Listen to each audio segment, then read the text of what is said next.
Hi everyone, welcome to my channel. আমি দোয়েল। তো আজকে সকাল সকাল আমি বানিয়ে ফেললাম সরু চাকলি।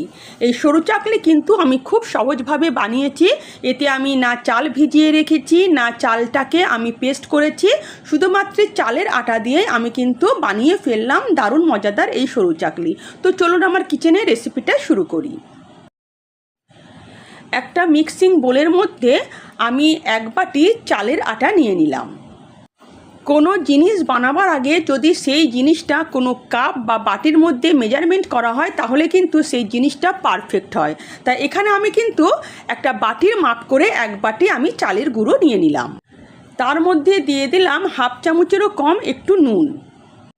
চালের আটার নুনটাকে খুব ভালো করে মিশিয়ে নিলাম। এবার ওই বাটির মাপ করে, যে বাটিতে আমি চালটা মেজার করেছিলাম সেই বাটির মাপ করে আমি কিন্তু এক বাটির মতন প্রথমে গরম জল ঢেলে দিলাম। গরম জল বলতে উষ্ণ গরম জল। এটাকে প্রথমে আমি হ্যান্ড উইস্কের সাহায্যে ভালো করে ফেটিয়ে নেব। তারপর যদি জলের প্রয়োজন হয় তাহলে আমি আবার জল অ্যাড করব। আপাতত এটাকে আমি ভালো করে হ্যান্ড উইস্কের সাহায্যে প্রথমে ফেটিয়ে নেব যাতে কোনো গুটলি না থাকে।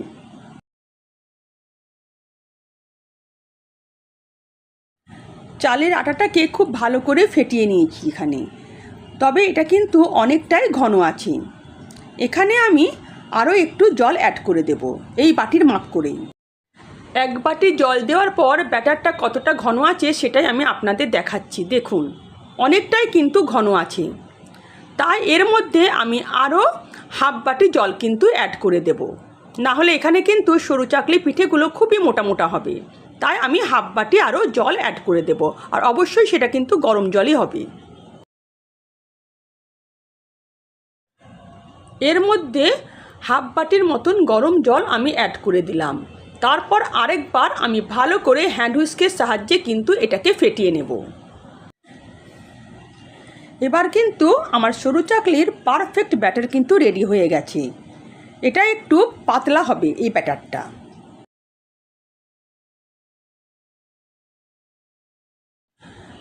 গ্যাস অন করে একটা ফ্রাইং প্যান বসিয়ে দিলাম। এটা কিন্তু ননস্টিকের তাওয়াতে বেশি ভালো হয়। এবার যখন তাওয়াটা হালকা গরম থাকবে তখনই এর মধ্যে আমি সামান্য একটু তেল দিয়ে একটা পেঁয়াজ দিয়ে আমি এভাবে কিন্তু স্প্রেড করে দেব। খুব বেশি তেল দেওয়ার দরকার নেই। এবং তাওয়াটা যখন হালকা গরম থাকবে তখনই কিন্তু ব্যাটারটা দিতে হবে, তবেই কিন্তু ব্যাটারটা চারিদিকে স্প্রেড করবে। আর এই পিঠেটা কিন্তু লো ফ্লেমে হবে।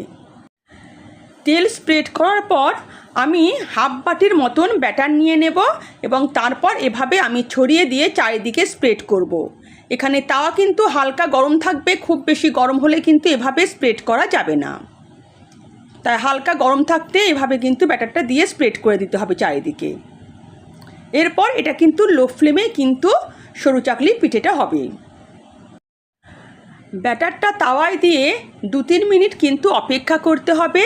যখন দেখবেন যে এই কিনারাগুলো, পিঠের কিনারাগুলো তাওয়া থেকে উঠে আসছে তখনই কিন্তু বুঝবেন যে পিঠেটা হয়ে গেছে। তখন আপনারা চাইলে পিঠেটাকে ওপিট করে দিতে পারেন কিংবা একবারই তাওয়া থেকেও তুলে নিতে পারেন। তো সরু চাকলির কিনারাগুলো তাওয়া ছেড়ে যাচ্ছে। তাহলে একটা সরু চাকলি আমার রেডি হয়ে গেছে। এটা আমি তাওয়া থেকে তুলে নেব।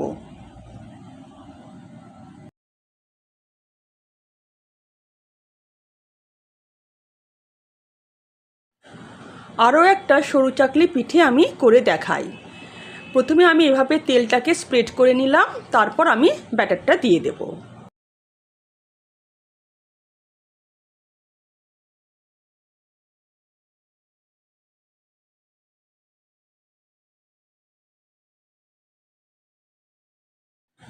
দু 3 মিনিট হয়ে গেছে।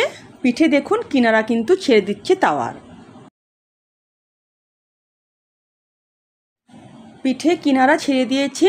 এবার আমি খুন্তির সাহায্যে আমি কিন্তু এটাকে তাওয়া থেকে তুলে নিতেও পারি কিংবা আমি উল্টে দিতেও পারি। তো একটা পিঠে কিন্তু আমি অপর পিঠটাও কিন্তু একইভাবে ভেজে নেব। এখানে পিঠেটাকে আমি উল্টে নিলাম। আমি দেখাতে চাইছি যে দেখুন পিঠেটা কতটা জালিদার হয়েছে। দেখুন, তার জন্যই কিন্তু আমি উল্টে নিলাম। দেখুন, এবার আমি তাওয়া থেকে তুলে নেব। এই সরু চাকলি পিঠেটাকে আমি কিন্তু ফোল্ড করে নেব তাওয়ার মধ্যে।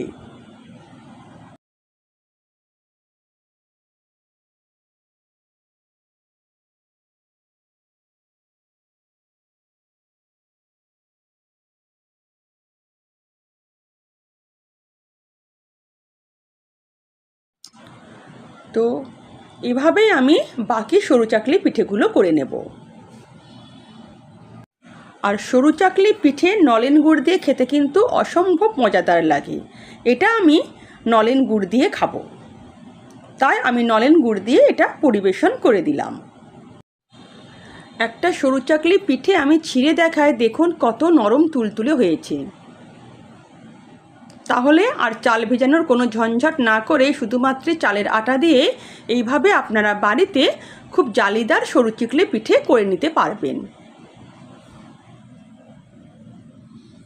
তো যদি আমার রেসিপি আপনাদের ভালো লেগে থাকে তো প্লিজ আমার চ্যানেলকে সাবস্ক্রাইব করবেন আর পাশে থাকা বেল আইকনও প্রেস করবেন, যাতে নিত্য নতুন রান্নার নোটিফিকেশান সবার আগে আপনাদের কাছে পৌঁছে যায়।